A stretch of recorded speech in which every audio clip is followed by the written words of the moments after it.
Hello friends, आज का अपना टॉपिक है पॉरीफेरा, फाइलम पॉरीफेरा। पॉरीफेरा के जनरल कैरेक्टर्स हम यहाँ पर लेंगे। सबसे पहले हम लेते हैं इस शब्द के का अर्थ क्या है। लैटिन भाषा का शब्द है ये पॉरीफेरा, जिसका अर्थ होता है पोर बियरिंग बॉडी। पोरस मतलब पोर एंड फेरा मतलब टू बियर। तो कंप्लीट मीनिंग क्या हो गया इसका? पोर बियरिंग बॉडी, यानी इसके जो सदस्य होते हैं उन पे पूरे पे छोटे छोटे क्या होते हैं? छिद्र होते हैं, और इन छिद्रों को क्या कहते हैं? ऑस्टिया। और एक बड़ी ओपनिंग होती है जिसे कहते हैं ऑस्क्यूलम। यहाँ पर जो इसका ये सिंपलेस्ट डायग्राम लिया है, यह कलश की आकृति का है। और जैसे मान लो आप अपने इमेजिन कर सकते हो, एक कलश है और उसके बाहर क्या है? छोटे छोटे छेद हैं। तो वो छोटे छोटे छेद क्या कहलाते हैं? ऑस्टिया। सिंगुलर कहलाता है ऑस्टियम। और इन छोटे छोटे छेदों से पानी जो है वो अंदर प्रवेश करता है। और जिस तरह से कलश के अंदर बीच में जो खाली जगह होती है, तो यहाँ पर जो बीच में खाली जगह है उसको कहेंगे स्पॉन्जोसील। स्पॉन्जोसील। तो यहाँ पानी एंटर होगा ऑस्टियो के थ्रू, और ऑस्क्यूलम के थ्रू पानी बाहर जाता है। इस तरह से ये शब्द, इसका शाब्दिक अर्थ जो है, इसका डायग्राम यहाँ शो किया गया है। पॉरीफेरा मीन्स पोर बियरिंग बॉडी। इसकी लगभग 5000 जातियाँ ज्ञात हैं, और इनका उद्भव हुआ है 60 मिलियन वर्ष पूर्व प्री कैम्ब्रियन पीरियड में। इवोल्यूशन की दृष्टि से यदि इसे देखा जाए तो पॉरीफेरा एकमात्र ऐसा फाइलम है जो क्या है? इवोल्यूशनरी ब्लाइंड एंड या इवोल्यूशनरी डेड एंड कहलाता है। क्योंकि स्पॉन्जेस का उद्विकास किससे हुआ है, इसकी जो है जानकारी नहीं है, प्रश्न चिन्ह। और स्पॉन्जेस से आगे किसका उद्विकास हुआ है, इसके लिए वैज्ञानिकों में एक मत नहीं है। इसीलिए पॉरीफेरा एकमात्र ऐसा फाइलम है जिसके एनिमल्स को क्या कहते हैं? इवोल्यूशनरी डेड एंड एनिमल्स हैं, या इवोल्यूशनरी ब्लाइंड एंड एनिमल्स हैं। अब हम लेते हैं पॉरीफेरा के स्पेसिफिक कैरेक्टर्स। जैसे मैंने आपको बताया था कि कुछ बेसिक कैरेक्टर्स होते हैं जिनके आधार पर क्लासिफिकेशन किया जाता है। उनमें से सबसे पहला था नंबर ऑफ सेल के आधार पर। तो यहाँ पर क्या है? Porifera simplest multi cellular animal है, सरलतम बहुकोशिकीय जंतु है। और इनमें सिमेट्री कैसी होती है? सामान्यतः एसिमेट्रिक होते हैं, यानी असममित होते हैं। और कुछ सदस्य इसके रेडियल सिमेट्री शो करते हैं, अर्य सममिति शो करते हैं। शरीर पर अनेक छिद्र पाए जाते हैं जिन्हें ऑस्टिया कहते हैं। सिंगुलर है ऑस्टियम। और एक बड़ा छिद्र होता है जिसे कहते हैं ऑस्क्यूलम। पानी जो है वो ऑस्टिया के थ्रू एंटर करता है, और बीच में जो स्पॉन्जोसील है उससे पहले कैनाल सिस्टम होता है। क्या होता है? कैनाल सिस्टम, जिसे ट्यूबुलर सिस्टम भी कहते हैं। और फिर पानी जो है वो ऑस्क्यूलम यानी बड़े छिद्र के द्वारा बाहर निकलता है। तो ये है इसका वाटर करंट या वाटर फ्लो का प्रोसेस। अभी यहाँ मैंने कैनाल सिस्टम जैसे आप लोगों को बताया। कैनाल सिस्टम या ट्यूबुलर सिस्टम पॉरीफेरा का एक स्पेसिफिक कैरेक्टर है। कैनाल सिस्टम या ट्यूबुलर सिस्टम 3 प्रकार का होता है: एस्कोनॉइड, साइकोनॉइड एंड ल्यूकोनॉइड। जिनमें से सबसे सिंपलेस्ट है एस्कोनॉइड, उसके बाद आता है साइकोनॉइड, और सबसे कॉम्प्लेक्स है ल्यूकोनॉइड। यहाँ इसका डायग्राम शो किया है मैंने। एस्कोनॉइड यहाँ देखो आप, जैसे कलश के जैसी आकृति हो गई, और बाहर छोटे छोटे क्या हैं? पोर्स हैं। ये पोर्स जो है ये सीधा एक ट्यूबुलर संरचना के द्वारा अंदर स्पॉन्जोसील में ओपन हो रहे हैं। अंदर स्पॉन्जोसील में क्या हो रहा है? ओपन हो रहे हैं। तो इस तरह से ये सिंपलेस्ट, और इसके अंदर जो स्पॉन्जोसील है इसकी स्पेस ज़्यादा है। अंदर की जो कैविटी है इसकी स्पेस क्या है? ज़्यादा है। ठीक है, तो ये सबसे सिंपलेस्ट है। इसको क्या कहेंगे? एस्कोनॉइड। उसके बाद कौन सा आता है? साइकोनॉइड। साइकोनॉइड में क्या होता है कि ये जो एनिमल हैं इनकी जो देह भित्ति है ये थोड़ी मोटी होती है, और जो सील है यानी स्पॉन्जोसील है ये थोड़ी संकरी हो गई। और इसकी देह भित्ति मोटी क्यों होती है? क्योंकि इसके अंदर इनफोल्डिंग्स होती हैं। इनफोल्डिंग्स हैं, यहाँ आप देखो बाहर की तरफ के जो छिद्र हैं ऑस्टिया, ये अंदर की तरफ एक कैनाल में ओपन होते हैं। इस कैनाल को कहते हैं इनकरेंट कैनाल। इनकरेंट कैनाल यानी यहाँ ऑस्टिया से पानी अंदर आया। अब ये इनकरेंट कैनाल कनेक्टेड होती हैं, अल्टरनेट अरेंज होती हैं रेडियल कैनाल। एक इनकरेंट कैनाल है, फिर रेडियल कैनाल है, फिर इनकरेंट कैनाल है, फिर रेडियल, अल्टरनेट अरेंजमेंट है इनकरेंट कैनाल और रेडियल कैनाल का। तो इनकरेंट कैनाल जो है ये प्रोसोपाइल नामक छिद्र के द्वारा रेडियल कैनाल में ओपन होती है, और रेडियल कैनाल अंदर की तरफ ओपन होती है किसमें, स्पॉन्जोसील में। और इस तरह से जो है इसकी जो देह भित्ति है वो क्या हो जाती है, मोटी हो जाती है। तो इस तरह का जो ट्यूबुलर सिस्टम है या कैनाल सिस्टम है उसको कहते हैं साइकोनॉइड टाइप। अब आता है जो और भी जटिल है वो है ल्यूकोनॉइड। ल्यूकोनॉइड में यहाँ देखो ये स्पॉन्जोसील ऑलमोस्ट एब्सेंट हो जाती है, क्योंकि ये देह भित्ति इतनी मोटी हो जाती है और अंदर जो है एक जटिल संरचना पाई जाती है। ठीक है, तो ये क्या है, ल्यूकोनॉइड। इसकी डिटेल स्टडी हम आगे पढ़ेंगे। यहाँ इतना सफिशिएंट है कि 3 प्रकार के कैनाल सिस्टम होते हैं, एस्कोनॉइड, साइकोनॉइड एंड ल्यूकोनॉइड। अब हम लेते हैं कि इन कैनाल सिस्टम में लगातार वाटर करंट बना रहता है। जैसे यहाँ मैंने बताया आप लोगों को, ऑस्टिया से पानी अंदर आया स्पॉन्जोसील में और ऑस्क्यूलम से पानी बाहर निकला, तो लगातार वाटर करंट बना रहे इसके लिए इनमें अंदर की तरफ, यहाँ कैविटी में अंदर की तरफ यहाँ पर क्या पाए जाते हैं, कीप कोशिकाएं पाई जाती हैं, कोएनोसाइट सेल्स पाई जाती हैं। एस्कोनॉइड में तो स्पॉन्जोसील अंदर पूरी कीप कोशिकाओं के द्वारा आश्रित होती है, लेकिन साइकोनॉइड में ये कीप कोशिकाएं केवल कहाँ तक सीमित हैं, रेडियल कैनाल में। कहाँ तक सीमित हैं, ये रेडियल कैनाल में सीमित हैं। तो इस तरह से ये जो कीप कोशिकाएं हैं जिन्हें कोएनोसाइट्स कहते हैं, ये कीप कोशिका का डायग्राम है। यहाँ इनमें एक बड़ा ये फ्लैजिला होता है, और ये फ्लैजिला किस तरफ है, अंदर की तरफ, यानी स्पॉन्जोसील की तरफ डायरेक्टेड है। तो ये फ्लैजिला लगातार मूवमेंट करता है और इस फ्लैजिला के मूवमेंट के कारण वाटर करंट बना रहता है, और इसे क्या कहते हैं, कोएनोसाइट सेल, कीप कोशिका या कोएनोसाइट सेल इसे कहते हैं। अब हम लेते हैं यहाँ पर कैनाल सिस्टम के कई फंक्शन हैं, क्योंकि जल धारा जो बनी हुई है इस जल धारा से ही क्या चीज़ होगा, रेस्पिरेशन, एक्सक्रीशन एंड डाइजेशन, यानी श्वसन प्रक्रिया, उत्सर्जन प्रक्रिया और पाचन प्रक्रिया, ये तीनों ही प्रक्रियाएं जो हैं ये इस ट्यूबुलर सिस्टम के द्वारा संपन्न होती हैं। क्योंकि पानी जो बाहर से अंदर आया और अंदर से फिर बाहर जा रहा है, तो इस वाटर जब पास हो रहा है तो उसी के द्वारा जो है रेस्पिरेशन, एक्सक्रीशन एंड डाइजेशन वाला प्रोसेस भी संपन्न होता है। अब हम लेते हैं स्पॉन्जेस में जो कोशिकाएं हैं वो 2 स्तर पाए जाते हैं इन कोशिकाओं का, outer layer and inner layer. Outer layer को क्या कहते हैं, पिनेकोडर्म। पिनेकोडर्म में पिनोसाइट कोशिकाएं होती हैं, और इनर लेयर कौन सी, जो स्पॉन्जोसील है जैसे, तो उसके अंदर की तरफ वाली लेयर। तो स्पॉन्जोसील की जो इनर लेयर है उसको स्पॉन्जोडर्म भी कह सकते हैं या उसको कोएनोडर्म कहते हैं, क्योंकि वो कौन से कोशिकाओं द्वारा आश्रित होती है, कोएनोसाइट सेल्स द्वारा आश्रित होती है। तो it is also known as spongioderm और कोएनोडर्म। और इन आउटर और इनर लेयर के बीच में जो स्पेस होती है उसको कहते हैं मीज़ोहाइल, और इस मीज़ोहाइल स्पेस में क्या पाया जाता है, जिलेटिनस प्रोटीन मैट्रिक्स होता है, और कुछ अमीबॉइड कोशिकाएं और स्पिक्यूल्स पाई जाती हैं, कंटिकाएं और अमीबॉइड कोशिकाएं इसमें पाई जाती हैं।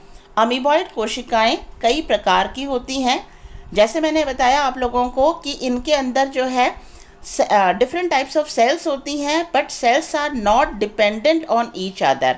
ठीक है, तो अमीबॉइड सेल्स जो हैं वो जैसे थीसोसाइट्स या आर्कियोसाइट्स हम लेते हैं। थीसोसाइट का काम होता है, इन्हें कहेंगे संचय कोशिकाएं, तो इनमें भोजन संचित रहता है। और आर्कियोसाइट्स जो है ये टोटीपोटेंट सेल्स हैं, यानी पूर्ण सक्षम, सक्षम। यह कोशिकाएं किसी भी कार्य को संपन्न करने के लिए जो है पॉसिबल है, कोई भी कार्य को संपन्न कर सकती हैं। तो ये आर्कियोसाइट कोशिकाएं या थीसोसाइट कोशिकाएं जो अमीबोसाइट प्रकार की हैं, और ये कहाँ पाई जाती हैं, मीज़ोहाइल वाले भाग में, यानी आउटर लेयर, और ये आउटर लेयर हो गई जैसे, और ये इनर लेयर है। तो यहाँ जो बीच की स्पेस है, इस बीच की स्पेस में क्या है, मीजोहाइल है। और इस मीजोहाइल में क्या बताया मैंने, it is filled with gelatinous protein matrix and some amoeboid cells and spicules. इस कारण से इन्हें डिप्लोब्लास्टिक एनिमल भी कह सकते हैं। लेकिन इनकी जो 2 लेयर हैं वो यूमेटाजोन्स यानी जो वास्तविक मल्टीसेलुलर एनिमल्स होते हैं, तो उनके जो 2 लेयर्स हैं एपिडर्मिस और एंडोडर्मिस, उनके समतुल्य इन्हें नहीं माना जा सकता है। अब हम लेते हैं इसका स्पेसिफिक कैरेक्टर होता है पॉरीफेरा का, इनके अंदर रिकॉन्स्टिट्यूशन एंड रीजेनरेशन की अद्भुत क्षमता पाई जाती है। पुनर्रचन और पुनरुद्भवन की अद्भुत क्षमता पाई जाती है, क्योंकि इसकी जो कोशिकाएं होती हैं ये डिस्टिंग्विश्ड नहीं होती हैं और डिपेंडेंट भी नहीं होती हैं, आपस में एक दूसरे पर बहुत अधिक मात्रा में जो है डिपेंड नहीं करती हैं। और क्यों डिपेंड नहीं करती हैं, क्योंकि इनमें कोई नर्वस सिस्टम नहीं होता है, कोई सेंस ऑर्गन्स नहीं होते हैं। तो इस तरह से इनमें कोशिकाओं में कोऑर्डिनेशन नहीं होता है, समन्वयन नहीं होता है। और यही कारण है कि ये जो एनिमल हैं इनके अंदर रिकॉन्स्टिट्यूशन और रीजेनरेशन की अद्भुत क्षमता पाई जाती है। अब हम लेते हैं पुनर्रचन से क्या अर्थ है। पुनर्रचन का अर्थ है यदि इन कोशिकाओं यदि इस एनिमल को किसी सिल्क के कपड़े से, सिल्क का कपड़ा जो बिल्कुल बारीक कपड़ा है जैसे, उससे अगर इसको पास किया जाता है, अब उसके ऊपर रगड़ेंगे, उससे पास करेंगे, इसका मतलब इसकी हर एक कोशिका आपस में क्या हो गई, अलग हो गई, है ना। तो ये अलग होने के बाद में भी अगर ये एक जगह उपस्थित हैं और वहाँ कैल्शियम, मैग्नीशियम और कोशिका सतह की कुछ वृद्धाणु उपस्थित हैं, तो ये जो कोशिकाएं हैं, अलग हुई कोशिकाएं हैं, वह पुनः संगठित होकर के एनिमल का निर्माण करने की क्षमता रखती हैं। तो ये एक इसका बहुत ही अद्भुत लक्षण है, इसे कहेंगे रिकॉन्स्टिट्यूशन, पुनर्रचन, यानी पुनः अपनी रचना कर लेती हैं। वो अलग हुई कोशिकाएं वापस क्या कर लेती हैं, संगठित होकर के एनिमल का निर्माण कर लेती हैं। दूसरा शब्द है रीजेनरेशन। रीजेनरेशन में क्या है, स्पॉन्जेस यदि टूट जाता है, उसका कुछ हिस्सा टूट गया, क्षतिग्रस्त हो गया, लेकिन उस टूटे हुए हिस्से में दोनों स्तर की कोशिकाएं हैं, कुछ कोशिकाएं हो संख्या में कम हो जाएं, लेकिन दोनों स्तर की कोशिकाएं हैं, तो वो जो टूटा हुआ हिस्सा है उससे पूरा एनिमल वापस बन जाता है। तो इसको क्या कहेंगे, रीजेनरेशन। ठीक है, तो पॉरीफेरा के जो सदस्य हैं इनमें रिकॉन्स्टिट्यूशन एंड रीजेनरेशन की अद्भुत क्षमता पाई जाती है। इसके जो एडल्ट हैं, वयस्क हैं, वो सेसाइल होते हैं, स्थानबद्ध होते हैं। अब इस लक्षण के कारण अरस्तु और प्लिनी ने स्पॉन्जेस को सी प्लांट्स यानी समुद्री वनस्पतियां कहा, लेकिन 1765 में एलिस ने इस धारणा को खंडित किया और इन्होंने स्पॉन्जेस को एनिमल्स में रखा। किस बेसिस पर रखा, on the basis of internal movement and water current. इनके अंदर जो इंटरनल मूवमेंट हो रहा है और जो वाटर करंट इसके अंदर बना हुआ है, इसके आधार पर 1765 में एलिस नामक वैज्ञानिक ने इन्हें एनिमल्स में रखा। इससे पहले स्थानबद्ध होने के कारण इन्हें अरस्तु और प्लिनी ने किस में रखा था, समुद्री वनस्पति माना जाता था। पॉरीफेरा में डाइजेशन जो है ये इंट्रासेलुलर होता है। ऑल्दो ये मल्टीसेलुलर एनिमल है, लेकिन इसके अंदर जो डाइजेशन है वो कहाँ होता है, अंतःकोशिकीय यानी कोशिका के अंदर होता है, क्योंकि इनके अंदर कोई डाइजेस्टिव सिस्टम नहीं है, तो इनमें एक्स्ट्रा सेलुलर डाइजेशन नहीं होता जैसे बाकी मल्टीसेलुलर एनिमल्स या यूमेटाजोन्स में होता है। यही कारण है कि स्पॉन्ज कितना भी साइज में बड़ा हो, लेकिन जो है उसका भोजन वो हमेशा क्या रहते हैं, सूक्ष्म कण ही रहते हैं। कोशिका में अंदर जो है ये इनगल्फ करता है, जो इसके कारण फैगोसाइटोसिस करता है, इसके कारण से इसका जो भोजन है वो हमेशा क्या रहते हैं, सूक्ष्म कण ही रहते हैं। अब हम लेते हैं एंडोस्केलेटन किस प्रकार का पाया जाता है। एंडोस्केलेटन पॉरीफेरा का की कैरेक्टर है।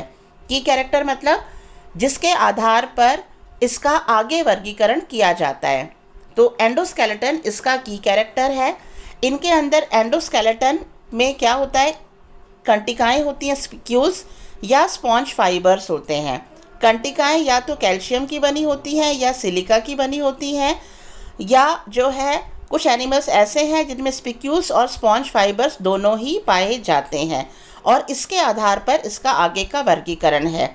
ये कुछ स्पिक्यूल्स के डायग्राम यहाँ दिखाए गए हैं। स्पिक्यूल्स के डायग्राम, मोनो एक्सॉन, मोनो मतलब सिंगल, ये ट्राई एक्सॉन त्रिअर्य, ट्राई रेडियल भी इसको कहेंगे, ये टेट्रा, टेट्रा मतलब चार, ये हेक्सा, ठीक है। और ये किस तरह की स्पिक्यूल है जिसमें दोनों साइड में क्या है, डिस्क उपस्थित है, डिस्कॉइड टाइप। और इन स्पिक्यूल्स के टाइप के अनुसार और एंडोस्केलेटन अगर स्पॉन्ज फाइबर का है, इसके अनुसार आगे का वर्गीकरण है इसका कैल्केरिया, यानी जिसमें कैल्शियम का बना हुआ स्पिक्यूल है। हेक्सेक्टेनेलिडा यानी इस प्रकार का हेक्सा रेडियल या हेक्सॉन प्रकार का जो है स्पिक्यूल उपस्थित है। डीमोस्पॉन्जिया, स्क्लेरोस्पॉन्जिया, स्पॉन्जिया शब्द मतलब स्पॉन्ज फाइबर है, क्या है, स्पॉन्ज फाइबर हैं, ठीक है। तो जो है इसके आधार पर यानी एंडोस्केलेटन किस प्रकार का है, उस बेसिस के ऊपर इन्हें आगे जो है क्लासेस में वर्गीकृत किया गया है। नेक्स्ट पॉइंट हम लेते हैं हैबिटाट। मोस्टली मेराइन होते हैं, समुद्री होते हैं। 5000 जो जातियां इसकी ज्ञात हैं, उनमें से मात्र 150 स्पीशीज़ जो 2 फैमिली के सदस्य हैं, ये ही फ्रेश वाटर एनिमल हैं। और ये कौन से होते हैं, डीमोस्पॉन्जिया, डीमोस्पॉन्जिया हैं जो फ्रेश वाटर एनिमल हैं, बाकी इसके सारे क्या हैं, मेराइन एनिमल्स हैं। अब हम लेते हैं इसमें रिप्रोडक्शन किस प्रकार का होता है। इन एनिमल्स में एसेक्सुअल और सेक्सुअल दोनों प्रकार का रिप्रोडक्शन होता है। एसेक्सुअल जनरली होता है बर्डिंग के द्वारा, मुकुलन के द्वारा। जिस समय कंडीशंस फेवरेबल होती हैं तो बर्डिंग के द्वारा एसेक्सुअल रिप्रोडक्शन होता है, लेकिन जिस समय कंडीशंस अनफेवरेबल हैं, अनफेवरेबल मतलब जैसे पानी की कमी है या प्रदूषित पानी है या कोई और कारण है, टेम्परेचर बहुत ज़्यादा या बहुत कम है, तो अनफेवरेबल अगर कंडीशन है तो मुकुलन ही, बर्डिंग ही, लेकिन इंटरनल बर्डिंग। तो इंटरनल बर्डिंग यानी कि इंटरनल बर्डिंग से बनता है क्या, जिम्यूल फॉर्मेशन होता है। क्या फॉर्मेशन होता है, जिम्यूल फॉर्मेशन। ये जिम्यूल की संरचना बताई है। इसमें क्या होता है कि एनिमल जो है वो अपने बाहर एक सिस्ट या काइटिन का कवच बना लेता है, काइटिन का कवच बना लेता है, और अंदर यहाँ अंदर जो है इसमें इंटरनल बर्डिंग होती रहती है। और यहाँ जो कोशिकाएं हैं वो किस प्रकार की हैं, आर्कियोसाइट कोशिकाएं। आर्कियोसाइट क्या होते हैं, टोटीपोटेंट कोशिकाएं हैं, यानी पूर्ण रूप से सक्षम हैं कि आगे चल कर के पूरे एनिमल का डेवलपमेंट ये कर सकती हैं। और बाहर क्या है, इसके काइटिन का बना हुआ मोटा कवच है। और यहाँ पर ये स्पिक्यूल्स हैं, क्या हैं, ये स्पिक्यूल्स हैं। और एक इसमें ओपनिंग होती है माइक्रोपाइल। तो जिस समय कंडीशन फेवरेबल होगी, यानी वापस से जो फेवरेबल हो जाएगी कंडीशन, तो ये जो कोशिकाएं हैं, आर्कियोसाइट कोशिकाएं, ये यहाँ से बाहर रिलीज़ हो जाएंगी। इसका बाहर का कवच जो है ये डिसअपियर हो जाएगा, और अब ये कोशिकाएं, प्रत्येक कोशिका एक नए स्पॉन्ज का निर्माण कर सकती हैं। तो ये स्पेशल कैरेक्टर है इसका, जिम्यूल फॉर्मेशन। ये एसेक्सुअल रिप्रोडक्शन का एक प्रकार है जो सामान्यतः कब होता है, जब कंडीशंस फेवरेबल नहीं होती हैं। तो अपने आप को सर्वाइव करने के लिए इनमें जो है जिम्यूल फॉर्मेशन होता है। अब लेते हैं इसमें सेक्सुअल रिप्रोडक्शन किस प्रकार का होता है। सेक्सुअल रिप्रोडक्शन में साइकॉन ज़्यादातर जो है ये एनिमल हर्माफ्रोडाइट होते हैं, या हम कह सकते हैं मोनोइशियस होते हैं, उभय लिंगी जंतु हैं। यानी एक ही एनिमल स्पर्म्स और एग्स दोनों का निर्माण कर सकता है, लेकिन इसमें फर्टिलाइजेशन जो है सेल्फ या क्रॉस दोनों प्रकार की फर्टिलाइजेशन देखी जा सकती है, स्वनिषेचन या परनिषेचन, जिनमें से सामान्यतः परनिषेचन होता है। उसका क्या कारण है, क्योंकि इनमें जो है अधिकांश जातियां स्त्री पूर्वी हैं। प्रोटोगाइनस, प्रोटोगाइनस मतलब एग का फॉर्मेशन पहले हो जाता है जब तक स्पर्म्स नहीं बने होते हैं। तो यही कारण है कि सामान्यतः क्रॉस फर्टिलाइजेशन इनमें होता है। और फर्टिलाइजेशन का प्रकार क्या है? इंटरनल फर्टिलाइजेशन, अंतः निषेचन। अब हम लेते हैं डेवलपमेंट। डेवलपमेंट इनमें इनडायरेक्ट होता है। इनडायरेक्ट का मतलब है लार्वा अवस्था होगी, और इसका जो लार्वा है वो कहलाता है एम्फीब्लास्टुला लार्वा। एम्फी का मतलब होता है उभय, तो ब्लास्टुला में क्या है, यहाँ देखो दो भागों में हम इसको बांट सकते हैं इसके लार्वा को। ये जो हाफ पोर्शन है इसमें माइक्रोमियर्स हैं और फ्लैजिलेटेड सेल्स हैं, छोटी साइज़ की कोशिकाएं, और बाहर की तरफ फ्लैजिला निकले हुए हैं। और आधा जो पोर्शन है इसमें मैक्रोमियर्स है और बाहर की तरफ क्या नहीं है, फ्लैजिला नहीं है या फ्लैजिलेटेड नहीं है और संख्या में कम है। तो ऐसी संरचना के कारण इसका जो लार्वा है इसको क्या नाम दिया गया? एम्फीब्लास्टुला लार्वा। एडल्ट तो इसके क्या होते हैं, स्थानबद्ध होते हैं, लेकिन यह जो एम्फीब्लास्टुला लार्वा है यह फ्री स्विमिंग लार्वा है। यह फ्री स्विमिंग लार्वा है, तो यह फ्रीली स्विम करके किसी दूसरी जगह पर भी जा सकता है। तो इस तरह से इन एनिमल्स को एक स्थान से दूसरे स्थान पर पहुंचाने में भी यह लार्वा जो है यह हेल्पफुल रहता है। तो that's all about the topic. Thank you.